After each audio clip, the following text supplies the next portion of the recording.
wabarakatuh. Perkenalkan, saya Sofiyana Nugraha dari kelas 5 SD dengan nomor induk mahasiswa 1817201162. Nah, di sini saya akan sedikit menjelaskan materi perpajakan tentang bea materai.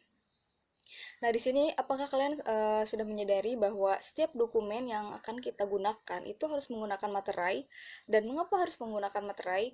Nah, di sini saya akan sedikit menjelaskan mengenai bea materai, fungsi dan tujuan. Yang pertama adalah arti dan penggunaan bea material. Bea materai adalah pajak yang dikenakan atas dokumen yang bersifat perdata dan dokumen yang digunakan di pengadilan.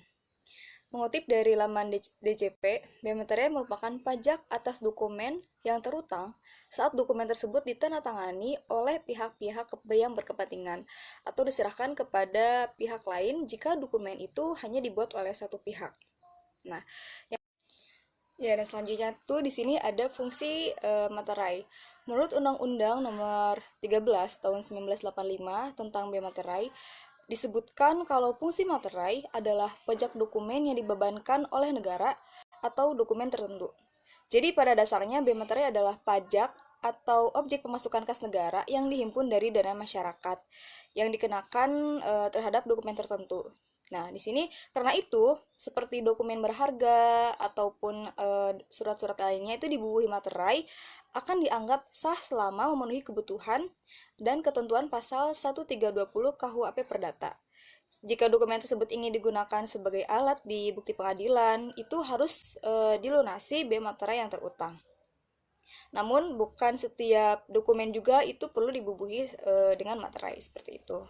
Selanjutnya ada dokumen yang harus dikenakan materai ini berdasarkan peraturan.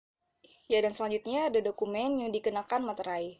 Berdasarkan peraturan PPRI nomor 24 tahun 2000 tentang perubahan tarif bea materai dan besarnya batas pengenaan harga nominal yang dikenakan bea materai.